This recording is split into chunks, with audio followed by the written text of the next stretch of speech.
मच्छर होतं, एवढी मस्ती करायची नाही. रात्रभर ठेवलं दादा बाहेर मांडीवर. काय झाले माणसं एका जनावरांसारखं.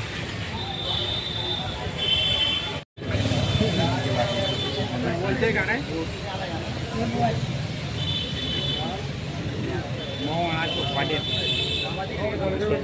आमच्या नातीला आम्ही काल सकाळी टाकळीपुराच्या तालुका 40 गावात पोलिओचा डोस व ते एक दुसरा डोस देण्यासाठी घेऊन गेलो. डोस दिल्यानंतर ते आमचं बाळ 10 मिनिटाच्या आत बेशुद्ध अवस्थेत सारखं झालं. त्याच्यानंतर आम्ही खाजगी रुग्णालय 40 गाव साई हॉस्पिटल येथे नेले. त्यांनी आम्हाला सांगितले की तुमचं बाळ डेड झालं आहे बा. मग आम्ही परत घरी नेले व ज्या PC सेंटरवर तिथे डोस दिलेले होते त्यांना संपर्क साधला व त्यांना सांगितले की आमचं बाळाचं असं असं झालं. ते म्हटले की असं काही होत नाही, डोस दिल्याने काहीतरी दुसरा प्रॉब्लेम असेल. परंतु आम्ही त्याच्यानंतर त्यांनी आमचे 4-5 तास त्या जागेवर खाऊन घेतले. आम्हाला कुठेही पोलीस स्टेशनला जाऊ दिलं नाही किंवा कुठलीही कारवाई करू देण्यासाठी ते भाग पाडत होते. तर जाऊ नका बुवा, आम्ही करून टाकू. त्याच्यानंतर आम्ही स्वतःहून पोलीस स्टेशनला गेलो.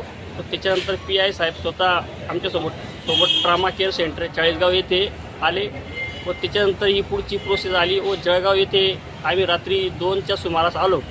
परंतु यांनी जळगाववाल्यांनीही त्या बाळाला कुठल्याही प्रकारची ट्रीटमेंट न देता आमच्या 9 वाजेपर्यंत आमच्या हातातच सकाळपर्यंत बाळ होते. इथं रात्रभर तुम्ही थांबून होतात बाळ मांडीवर घेऊन? रात्रभर मांडीवर घेऊन आम्ही थांबून होतो. काय मागणी काय दादा आपल्या? मागणी फक्त आमच्या बाळाला न्याय मिळावा, त्याचा मृत्यू कसा झाला हे निष्पन्न व्हावं. जे त्याच्यात गुन्हेगार कठोर आहेत त्यांना कठोर कारवाई होण्यात यावी. आणि इथल्या काही लोकांवरही कारवाईची मागणी आहे आपली सिव्हिलच्या? इथल्या लोकांचं एकच होतं, यांनी काहीतरी म्हणजे त्याला पेटी वगैरे कुठं ठेवलं पाहिजे होतं, पण यांनी आमच्या बाळाला हात लावला नाही व आम्हाला सांगत होते की आम्हाला वरून दबाव आहे की बाळाला घेऊ नये बुवा असं. नाकातोंडातून फेस आला दादा अक्षरशः. आता नाकातोंडातून त्या बाळाचा फेस यायला लागला तेव्हा थोडे लोक आले. त्याच्यानंतर त्यांनी आता बाळाला आतमध्ये घेतले. आपलं नाव? तुळशीदास शिवदास मराठे.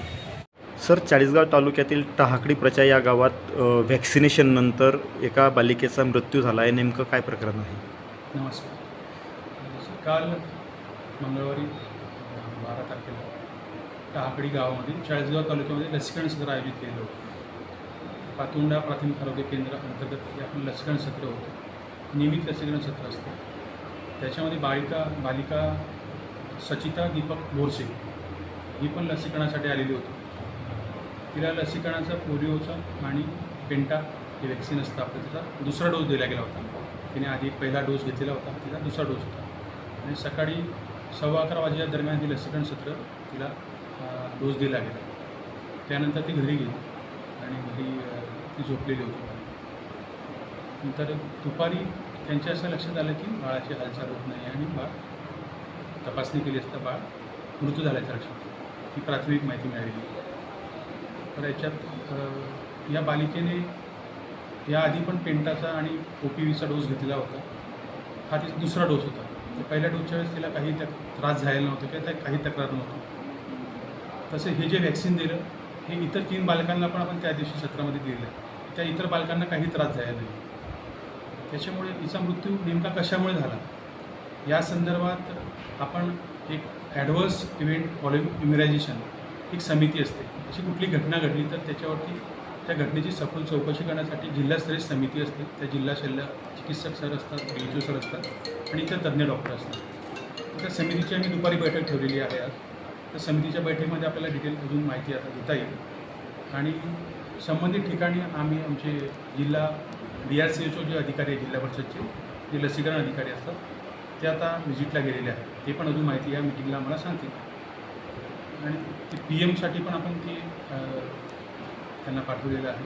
तर आपल्या PMचा अहवाल पण मिळेल आणि ह्या समितीमध्ये जी चर्चा होईल आणि तज्ज्ञ डॉक्टरांकडून आपल्याला याचा अभिप्राय मिळेल हे एकत्रित अभिप्राय मिळाल्यानंतर PM चा अभिप्राय आणि तज्ज्ञ समितीचा अभिप्राय यानंतर आपण निश्चितपणे सांगू शकतो की याचा मृत्यू कशामुळे झाला आहे. तर प्राथमिक याच्यानुसार लसीकरणामुळे असा मृत्यू झालेला वाटत नाही, कारण की तिचा सेकंड डोस होता आणि इतर बालकांना तसं काही घडलेलं नाही. तर असं या अगोदर काही घटना घडल्या की लसीकरण मानवलं नाही वगैरे आणि त्यातनं मृत्यू झाला, असं काही घडू शकतं? आणि लसीकरणामुळे मृत्यूची घटना अगोदर नाही झालेली, पण लसीकरणामुळे ताप येणे, लसीकरणाच्या ठिकाणी दुखणे किंवा जे मायनॉर साईड इफेक्ट असतात, रिॲक्शन असतात, त्या होत असतात.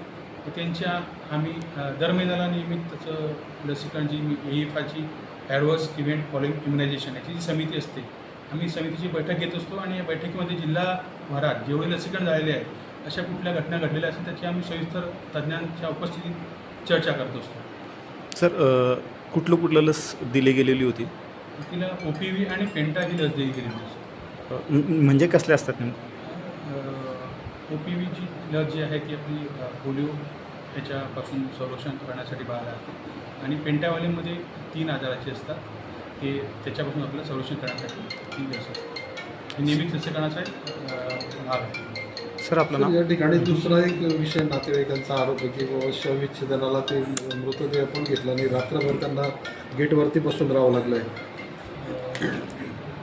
याविषयी सविस्तर माहिती घेतो सर मी, पण तसं शक्यतो प्राथमिक याच्यानुसार ही सेन्सिटिव्ह घटना असल्यामुळे तज्ज्ञ डॉक्टरांच्या उपस्थितीमुळे रात्रीच्या वेळेस आपण रात्रीच्या वेळेस PM अरे केलं. बोलतो नंतर थांब. तर काही जे आपले लक्षणं असतात PM करताना, तसे शरीराचा रंग बदललेला असतो, बाईक चालला पाहिजे. तर ते रात्रीच्या याच्यामध्ये आणि दिवसा PM करताना थोडं फाइंडिंग चेंज होऊ शकतात आणि त्याविषयी मी डिटेल माहिती घेऊन तुम्हाला सांगू शकतो. सर आपलं नाव?